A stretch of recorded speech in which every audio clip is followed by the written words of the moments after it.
Hey everyone, and welcome to the Entrepreneur Pod Guide, created to share the collective wisdom of everyday entrepreneurs who are bringing their visions to life, the ones in the arena. We've all read the same billionaire books, but what about the wisdom from the entrepreneur next door? The ones building, learning, failing forward, and figuring it out one step at a time. I'm your host, Britt Rodriguez, and every episode we're bringing you honest conversations, fresh insights, and lessons from entrepreneurs just like you. This is your place to learn, grow, and get inspired by your fellow business owners who are actually out there building businesses today, not just dreaming about them. So, let's get started.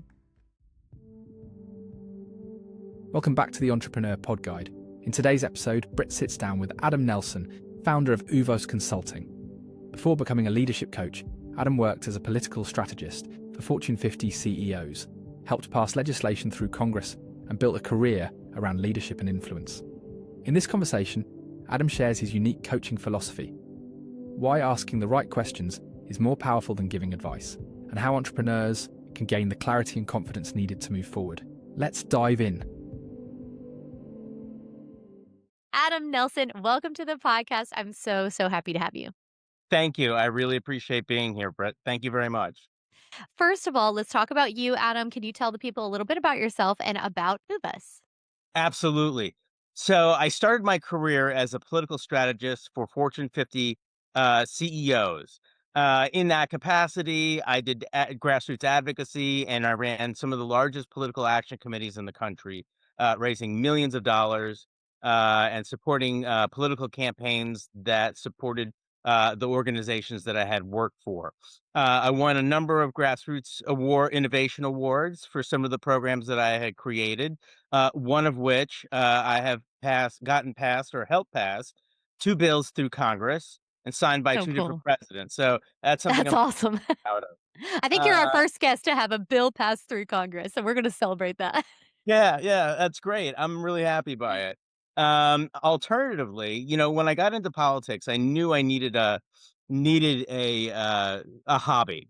And a friend of mine from college, and I don't mind naming him because he's such a great guy, Mike Sobel, he said to me, Adam, you need a hobby. And he inspired me to go outdoors.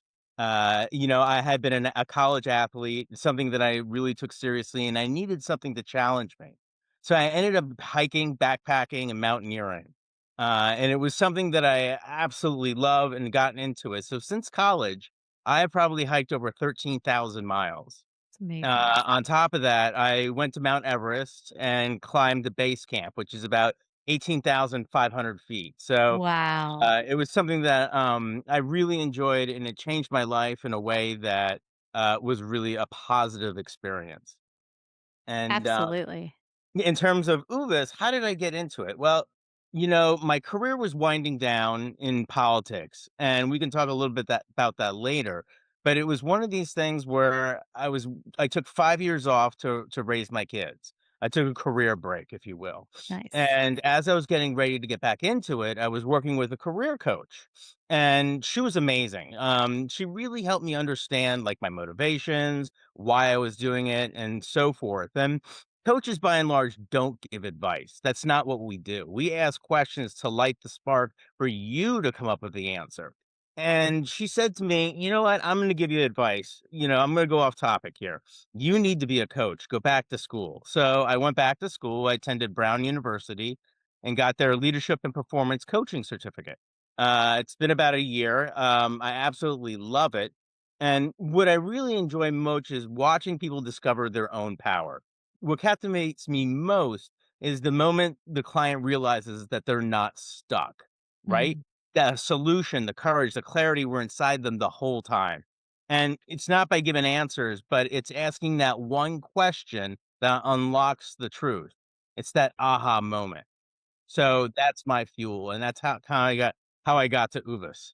I love it. And so before we dig a little deeper into some of your process and the way that you work with clients, let's talk about the name itself because if you are watching this rather than listening, it's a very interesting looking word. If you've heard it, maybe you are like, oh, Uvas, what is that? And it ties so nicely into one of your passions. So can you share about the name Uvas and why you chose it? Sure. So one of my hiking friends, Eric, is a software developer, right? And I'm talking to him about, I need to come up with a really cool name for my company, something that reflects who I am, and what I do. And he's like, I worked on this project called Oovos. It was a failed app, but you could use it. And I'm like, that sounds really cool. What does it mean? And he's like, well, you know it really well. It's Tibetan for guidepost. In America, you find these stacked rocks on trails, and they're called cairns, Cairns. But Right. elsewhere, like in Tibet, it's called an uvos. So it's a guidepost to your life's journey. That's how I couch it. I love it. I love when there is a good story behind a name. And the second I saw yours, Adam, I was like, oh, there's going to be something there. And then in our initial chat, we got there and I was like, oh, yes. And there's a good story behind it, as Oh, I figured there would absolutely. be. Absolutely. Absolutely.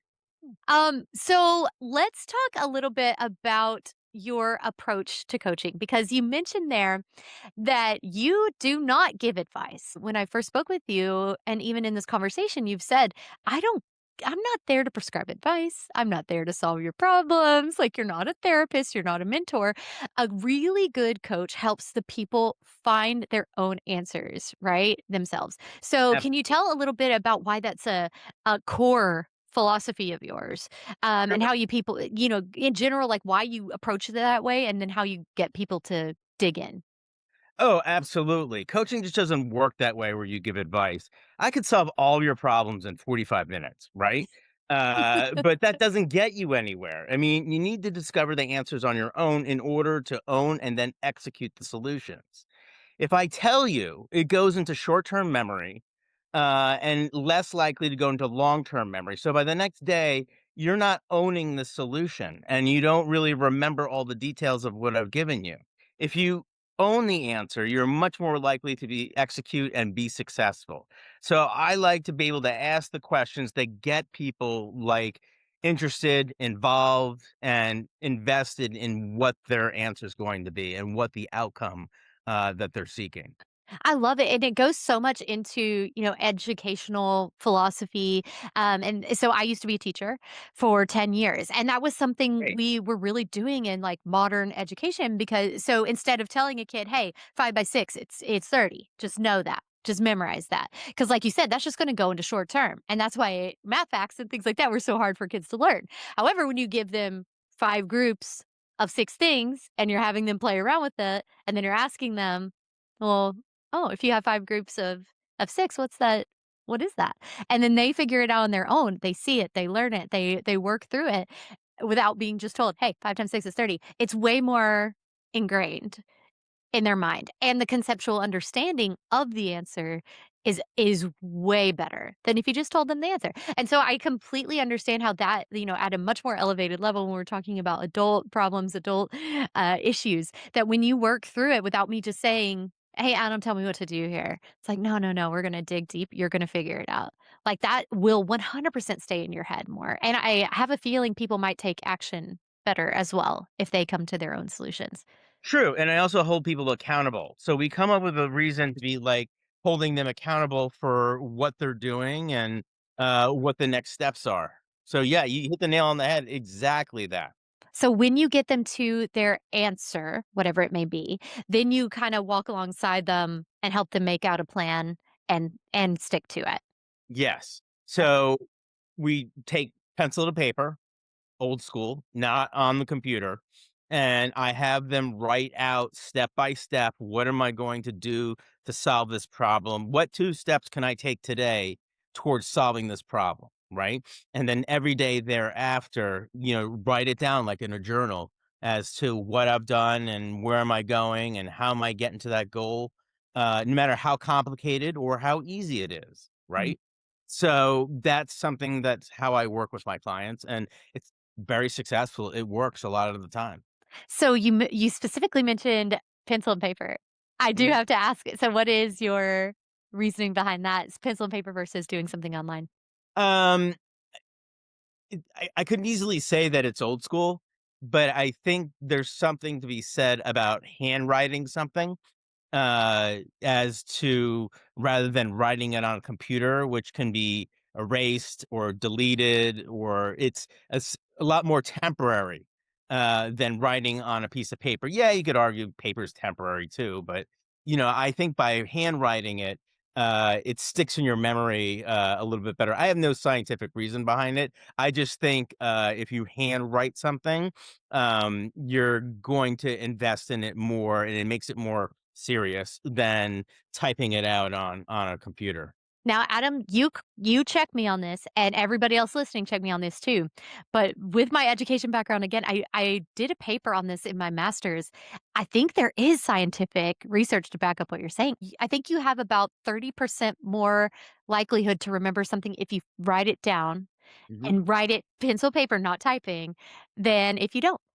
So I think Yeah, there even is some scientific background, and again, everybody check me on that because I could be way off on the numbers, but I knew it was something that's why we oftentimes in the classroom, said, "Hey, we're gonna write it with pencil and paper. It's gonna stick in your brain a little better." yeah, So yeah, it's a very cool thing. I love that you just already knew that yeah. instead I have problems with memory. I'm neurodivergent, same. so I have to write everything down. Uh, my partner gets very frustrated. She's like, we talked about this. And I'm like, did I write it down? One ear, out the other. Yeah, if you didn't see me write it down, I don't know. Not I that mean, it it's just isn't important, honey. I just don't remember. Please right. remind me and refresh me of the details. I'm sure I will agree with you. I love that. And now you're helping your clients, yeah, utilize that superpower just a little bit. It's a very easy superpower. Mhm. If it helps you remember that much more, excellent. Like write it down on paper and pencil. Now, something fun that we talked about the first time I ever talked with you, Adam, is Yeah. the Enneagram. We came across that together. Yeah. And so I'm an Enneagram 7, and you are an Enneagram 3, Great. I Wing two. believe. You're a Yeah, 3 wing 2. absolutely. I'm a Yeah. 7 wing 8. And I love the Enneagram. I just geek about it all day long. I think it's fun. I think it's fascinating. Now you not only appreciate it and like it, but you also can use it with your clients sometimes. So can you talk me through a little bit about that? Sure, no problem. I use it as a jumping off point for discussions and decision making around career moves, or even life moves as well. So it's not just for one, but I use it for both. While I'm pretty self aware person, I was shocked how accurate it was. As a three wing two or an achiever, as it's called, it explained why I was successful in some jobs and unsuccessful in others. In other words, I am made to be an entrepreneur. Mm. Working for somebody else just isn't my bag. And I can see that looking back on my career, I can see, yeah, I could see why this didn't work out or wasn't successful, but I like doing my own thing. Give me the football, I'll run with it, I'll be successful. But if you micromanage me, it will just not go where it should go. Wait, so how did you realize it? Because it sounds like you were probably very high achieving in your roles, right? Because that 3, so for people who don't know the Enneagram, the 3 is certainly a high achieving, high performing person, really driven by getting results. And so how did you realize, "You know what? This just is not going to work for me." The results I'm going for, the achievements I want to have, they're more for my own goals, and therefore I need to work for myself. Because every entrepreneur has that, right? There's very few of us that have been entrepreneurs our whole lives and never had a job. So what was that pivot like for you and that realization? It was interesting. I mean, when I was working with that coach, she had me take the Enneagram, and that's when I was like, "Oh my god, this is right." Yeah, I may be high achieving, but my whole self-worth is wrapped up in how I achieve or what I've achieved. And that's just my personality type. It's not like something that I can change about myself. Right. Just as you are a 7, there are things about you that you may not like, some negatives, but you can't change anything about it, but you can work around it. And so that's what I tell my clients. I said, look, this is a jumping off point. If you know this framework about yourself, then we can work on that in terms of what your problems are and where you want to get to. Mm. So that's how I use the Enneagram with my clients. And like I said, it's a framework and a jumping off point. I don't use it to like forcefully like push a point, but it's more along the lines of being more self aware. I love that. I'm sure it helps your clients understand themselves a little bit better and what drives them or what motivates them, and how they can apply it to this specific part of their journey, right? And then for Mhm. you, it helps you understand how to work with them, like what kind of person you're really working with. Um, I think it's funny. So, for again those who listening who do not know much about the Enneagram, so my 7 is all about being really having fun. Like, my motivation is always how much fun can I have? And so that comes through to me as an entrepreneur, where I need fun and I need freedom, like, always. And that's my biggest driver. So I realized for me, I couldn't be in a job because to me it wasn't as fun and it wasn't as free. I needed way more time to do my fun things. Everything I wanted to do was fun. And I needed that freedom of schedule. And so for me, it worked out well in that way. But I love how you can use that to help guide people in their next, step of their journey. Um, so okay, let's talk about your company growing because first of all, it's very exciting to chat with you right now Thank because you. you are in your first year, right? Which is a very exciting time. I'm in my first year with my business. Oh my, yeah, yeah, Overwhelming. that was a great face. If you if you're watching it, you saw it. If not, he gave a great like whoo face, which that's the entrepreneur journey. It's so exciting, but whoa, lots of ups and downs during this time. But gosh, I'm glad to talk to you right now. It's very exciting. So on this part of your journey, what has been the most rewarding so far in this year? Gosh, I think really working with my clients. I mean, hands down. I have clients. I need more, and I'm looking for a steady pipeline of individuals who see value in my services, and want to make a difference in their life. And that, for me, is really what motivates me. It used to be money. Mhm. When I was younger. It was like, "How much money can I make?" And with that comes a lot of problems Yeah. and very stressful jobs that are just toxic, and Yeah. that's not what I'm about any longer, and so for me, in the first year, I would say I've been very successful with my clients. I'm still learning. It's a learning curve as it is, and I've learned a lot about business, particularly social media, which is something that I have mixed feelings on. Expand on those a little. Well, there are things that I'm good at, and there are things that I'm okay at, and there's things that I'm really not good at. And I would say social media is somewhere in the middle. Like, I'm highly creative. I can come up with the best ads, but then nobody looks at them, Right. right? So, or I come up with a video and I'm like, dude, that's awesome. And then nothing, just crickets. I get a few likes, my kid likes my video Hey, on that's good. Instagram. That's a win. You get Yeah. your kid to like it, I feel like that's more than 50,000 people liking it. That's great. I guess so. And my dad and my mom. But I'm just kidding. So, but yeah, I would say that has been like the hardest part Mm, is really the social media and figuring out what people want and what's digestible and what's going to be successful. Now, here's the thing. I have spent $0 on advertising and I wanted to take the time to figure out what people want and what resonates, right? So even at my numbers that I'm looking at now, I can say, all right, this video got much more attention than this video.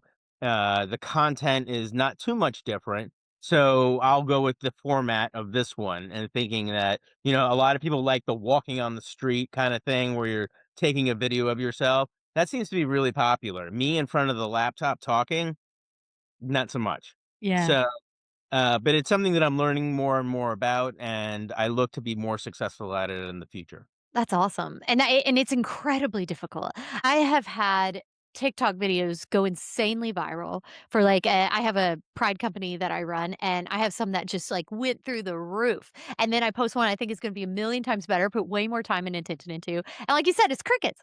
I just did one for my dog. My dog has a social media profile that I love. The ve Man, I can post the dumbest videos of her, and they take off like crazy, and then this one that I thought was absolutely hilarious, I just posted the other day, it's like barely moving, and I just don't understand it either, and it can be so frustrating, like, this part of social media, and all we can do is test and try things. We can use AI to help us because sometimes it can, I don't know if you've seen that, sometimes it'll, give you, like, a score of, like, likelihood of, reaching your audience and having people engage with it and like it. It's still not, even as advanced as that is, it's not spot on with, how people are gonna interact, and it could just be very frustrating. But I love that you're taking the approach of not putting money behind it, but letting, like, the content itself do the speaking, right? And do the Organically. connecting. Yeah, Right. which is so much more effective. I think that's always gonna be it at the end of the day. And that it takes a lot of time and effort at the beginning, but we go back and we review these things just like you did. We see how well they performed, what was different. It could be something just as simple as that. Not being in front of the laptop, but just being outside, saying the exact same thing. Right. And so one of the other things I learned was, that I started with LinkedIn and Facebook. Personally, I'm not big on social media. That's just not me as a person. But, I started with LinkedIn thinking that this was my audience, my people, right? Right. Career professionals, public affairs professionals, people who work for the government. Those are the people that I wanted to focus on. Now, I have many other clients outside of those two realms, but not much traction, right? Facebook, not much traction, right? I go to Instagram and my page blew up. And I was like, okay, That's this is where it's awesome. at. So I'm going to focus on Instagram and TikTok as I move forward, doing new videos, new content, switching up my style, and that kind of thing. So I think That's that will fun. be more successful. I love that, and I love how you're just experimenting with it, and sometimes I just, like, can't liken it to throwing the pasta on the wall and seeing what sticks, like, that's just what it's like. If anyone knows anything more scientific, Adam and I will listen, and we will do it, but you have a very engaging, fun, I would say very youthful way of talking to people and engaging, so I am not surprised at all that Instagram and TikTok are rocking it for you. Yeah. Yeah, like, it certainly makes sense to me now that you say it that way. Yeah. Right. I try to think that I'm young at heart, but you never know. My kids think I'm like a stick in the mud sometimes, but there's not much I can do about that. Yeah. That your dad, you're always gonna have to hold that dad hat, so that's hard Yeah. to shake off. I I rock a mean sweater vest. I'll There tell you you. go. Yeah, I mean, you can't shake that image of your dad in the sweater vest. They're just gonna have their thoughts, and that's fine. Hey, at least again, you get the likes from them, and that's something. This episode is sponsored by our guest Adam Nelson's company, Oovos Consulting. Oovos Consulting helps entrepreneurs, professionals, and leaders gain clarity, overcome challenges, and achieve meaningful growth through personalized coaching. Rather than telling clients what to do, Adam helps them uncover their own solutions through powerful questions, accountability, and strategic guidance. To learn more or schedule a complimentary chemistry call, visit oovosconsulting.com. Okay, so we are talking a little bit about sales and client acquisition because a lot of people that listen to this, that's their biggest thing, their biggest struggle. Entrepreneurs, most of the time, are just needing more people, more clients, more work. It's the thing that makes the business go and the way that they can keep the business running. So, for the people that are listening right now thinking, oh, I wish my Instagram ads would take off. I wish my TikTok videos would connect with people, but it's just not. Um, so you mentioned a little bit about what is working for you. Can you expand on, the clients you found? How have you found them? How is your sales process going right now and what's working for you? That's a good question, Brett. And I appreciate that you brought it up. You know, as Mark Cuban says, sales cures all, I right? love it. Emphasizing that no business can succeed without generating revenue. The lack of revenue really, hurts is the root cause for most businesses, right? Yep. So, including cash flow, hiring staff, advertising, it's all impacted. So, I have focused mostly on social media to gain clients, and really, it's been word of mouth. I'll service a few clients, and then a friend of a friend contacts me. I do get clients from LinkedIn, because I post on LinkedIn. Yep. And that's where it's at for me. I've held back on joining a number of associations here in Washington. I'm in the Washington D.C. area, just because I wanted to save my money and figure out what was the best strategy, rather than just blow all my money all at once on advertising and associations where I can mingle and work with other people. I just have held back, and I think in the coming year I'll be executing some parts of that plan, that long term plan for myself.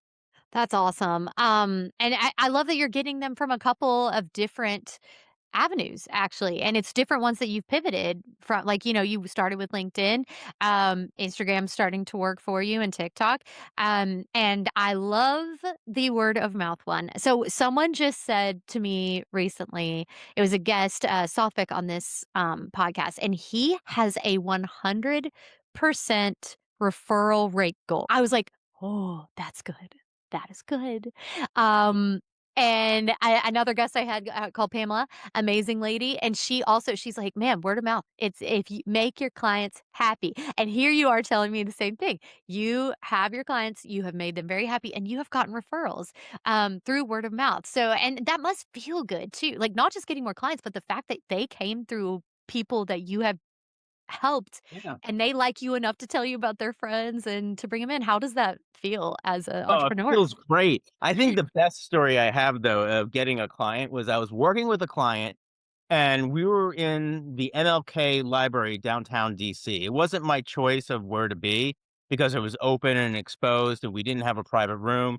And then I'm working with this guy, this one client, and another guy approaches me and he's like, "Hey, I heard your conversation. Is this what you do?" I said, "Yeah, this is what I do for a living. My name's Adam and I'm with Oovos Consulting, et cetera, et cetera." I signed him up on the spot. What? Yeah, it was great. That's Great. awesome. Yeah, he was a great client, Eric, and yeah, he has been a big supporter. That is so cool. Okay, a question I love to ask everybody because I think it's fascinating to hear because every single person gives me a different answer on this. So in our businesses, we do things that we love. And hopefully that takes up most of our time, but there are always things that we also hate. And so I usually call this question like the love and the ugh of our companies. So for example, with me, I typically say, in this podcast, example, this is what I love. The editing, kill me. So that's my ugh. But I gotta do both until I can outsource it. But the second I can, that is the first thing to go. So I love to hear from people. What is your love and what's your ugh about your business so far? Well, I gotta say, my UGG is the accounting. Good answer. I have a system right now. It takes a lot of care and feeding, and as I grow, tackle, accomplish these tasks, in greater strength. But right now, Yes. things are manageable. Social media, I like some of it. Some of it's pain in the butt, but you work on something and it falls flat. But Yeah. really, for me, the best part of this is standing with someone in their hardest moments, Mm, right? I've walked through hardship, reinvention, recovery. I understand what it is that makes clients feel profoundly safe. And mm. that's something I know I'm good at.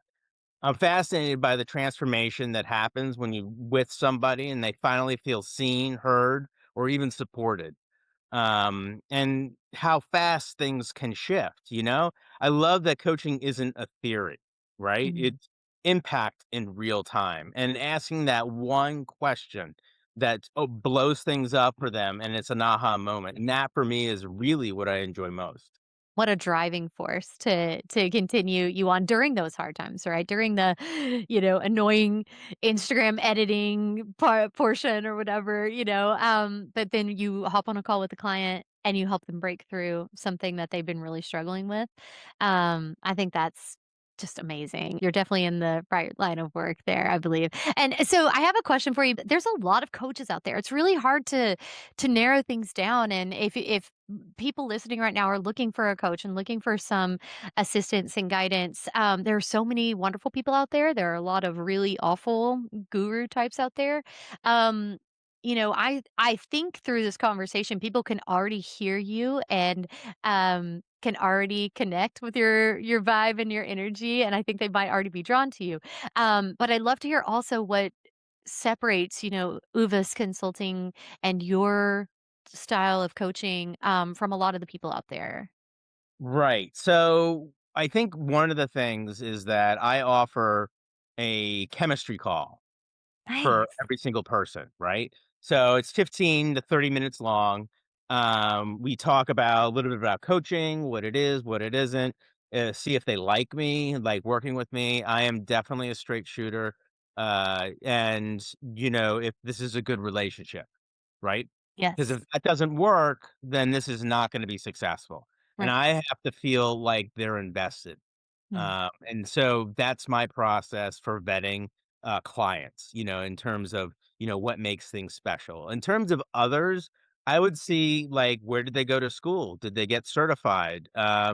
Did they or how new are they? I mean, I'm still in my first year, but I have clients and I Yeah. can refer them to people who have been happy with me.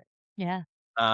So I think some of those things will really set you apart, in terms of like their advertising, how slick is it? Is somebody doing it for them? Are they doing it themselves? How genuine or honest that these people are. Yeah. And I think all those things, take a part in, separating me from like others. That's a great tip too, is like check out people's content that they are creating. Like you just said there, that can give you so much indication. If you're really vibing with a lot of their content and a lot of what they're saying is inspiring you and causing you to think more deeply, like that's fantastic. So people who can follow along here with Adam and check out some of those, videos he's working hard on to get out there. If those are resonating with you, then great. And you offer, I love that you call it a chemistry call. That's amazing. A great word to put with that to see if you vibe because you really do need to vibe with your coach. Like, it Mm, should be a really good connection and relationship. I've had coaches that I would take a bullet for, and it's because we had, like, the best chemistry together, and then some that are more, "Eh," mm. and it really does make a difference in the action you take and, how you move forward, on achieving your goals, so I love that you offer that for people. If someone Googled your company right now and landed on your website, would they lean in and want to learn more, or would they quietly say, yikes, and close the tab? Your website is your first impression, and it's either drawing clients in or losing deals right and left. Whether we like it or not, people do still judge books by their covers, and your clients are making decisions about your business before they ever even reach out. At my company, Archer Collaborative, we design high end strategic websites for businesses whose founders are ready for their online presence to finally align with the quality and professionalism they bring to their clients every day. Our designs are not just pretty. We bring full custom layouts, clear positioning, intentional structure, and smart systems behind the scenes so your site actually supports your growth. If your business is doing incredible work, but your website still looks like you built it at 11 p.m. 3 years ago, then it's time to let us help you. Visit archercollaborative.com today and let's build something that is finally worthy of your business and its stellar reputation. Okay, so we're in your first year. Right. We are going to put on our future thinking glasses here and look to this time next year. So you're in year 2, deep into year 2. So tell me what is on the horizon? What are you looking forward to? What are you hoping to achieve in this next year? One of the things that I think about is really when it comes to my own strategic plan is that I'm going to execute more advertising, like paid advertising. Because I'm you're going ready now. Yeah, I'm ready. Yeah, Hey, man, I'm ready. that's awesome. And then the other thing is that I am going to continue my education by reading and absorbing and talking to other coaches. I have a set of colleagues that I refer to all the time. We talk about things and, how's your business going? What are things going on there? And then also joining some associations. For example, SHRM, right? It's the HR society here in DC. So Nice. working with those folks, they'll refer me to their employees that need coaching. Awesome. So that's a, Awesome. a a little secret that I plan on doing this coming year. So lots of fun, exciting things that you're going to get going. Probably soon, it sounds like. Yes. So these things I have a suspicion are gonna grow pretty quickly for you. Hope so. Yeah, and then once you can only serve so many. So what are you gonna do when you have to start turning people away? What are your thoughts then for that level of growth that you're gonna hit? I don't know. I haven't really thought that far ahead, honestly, even though I can see that for you. yeah, well, even though my strategic plan like maps things out, it really maps things out for the first like couple of years or first year and a half, first 2 years. And then I need to sit down and think about, okay, now that I've been successful and I have more than I can handle, how can I ramp this up and escalate this to the next level, right? Yeah. So is it going to be technology? Is it going to be an additional staff person to help me schedule and do all the paperwork so that I can just do the coaching? These are all things that I'll be thinking about in the coming year as to, as things grow, how am I going to manage my time and effort and so forth? Yeah, and I think that would be something you'll probably have to come across this year, which is such an exciting thing. Like, that's a huge, wonderful, hallmark in the in the entrepreneur journey and in your business is being able to be like, "Oh, whoa, okay, it's actually too much now. I gotta figure something out." And so Yeah, it sounds like you already have some ideas of, how to pivot when that comes across, but, I'll be looking forward to hearing from you on how you do that once your schedule fills up, because I absolutely. could foresee that happening this year. I hope so. Yeah. Yeah, I let's put mean, it out there. I believe it. I believe in myself. I know I can do it. I'm ambitious. I like to achieve, and I've been successful in the past, and I think I'll be successful in the future. I do too. I very much do too. I get a good vibe from you as a coach. I've worked with a lot, so I can tell a lot of people are going to be like, "Hey, Adam, I want to talk to you." Like, not really anyone else. I want to talk to you. So, cool. You'll have to keep us updated on that. Okay. So, three more questions for you. So, do you have a book or a podcast or a social profile that you recommend our listeners to check out? Yes. I don't have a business like podcast or profile that I follow, but I would say I discovered this podcast, Huberman Labs. It's this guy named Dr. Huberman who is a neurobiologist and ophthalmologist at Stanford.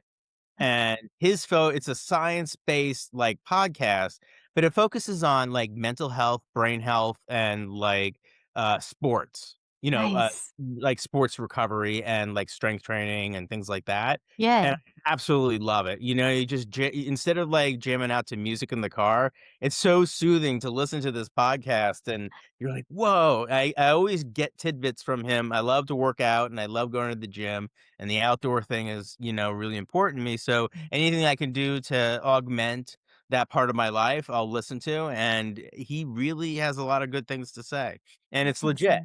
So, yeah, I really like it. I Yeah. love that as a recommendation. Okay, Dr. Huberman, we gotta check him out.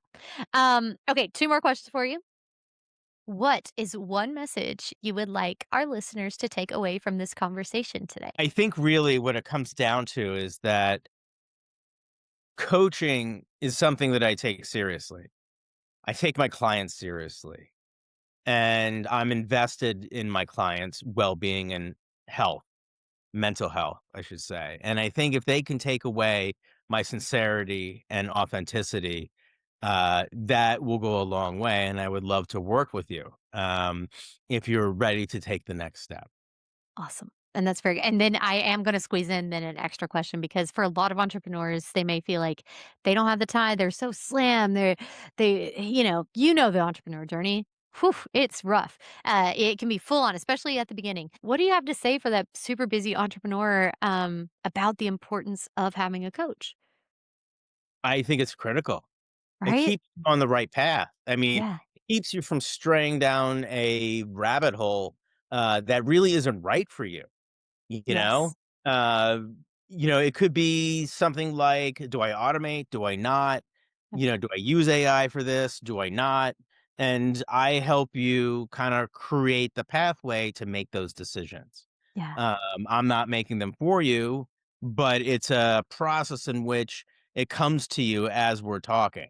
And I think that way you are much more sure of yourself when you do end up making those decisions, and that you're just not like guessing and then second guessing yourself and said, "Oh my God, I just dropped seven figures on this like project. And, what was I thinking?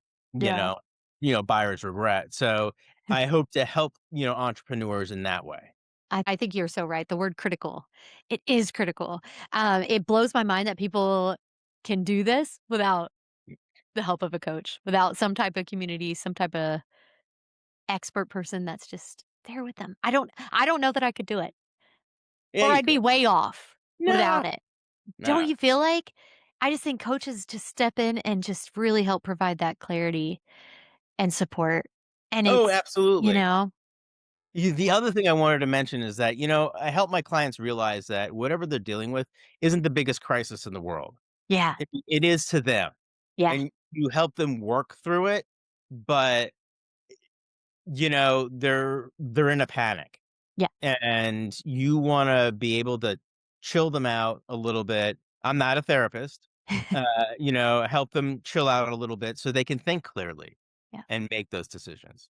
Adam is totally right here, guys. If you do not have a coach and you're an entrepreneur, seriously consider looking into it. I Yeah. think you would really surprise yourself at what you're able to achieve with a coach. Like, think about playing golf without a coach. Think about playing basketball without one.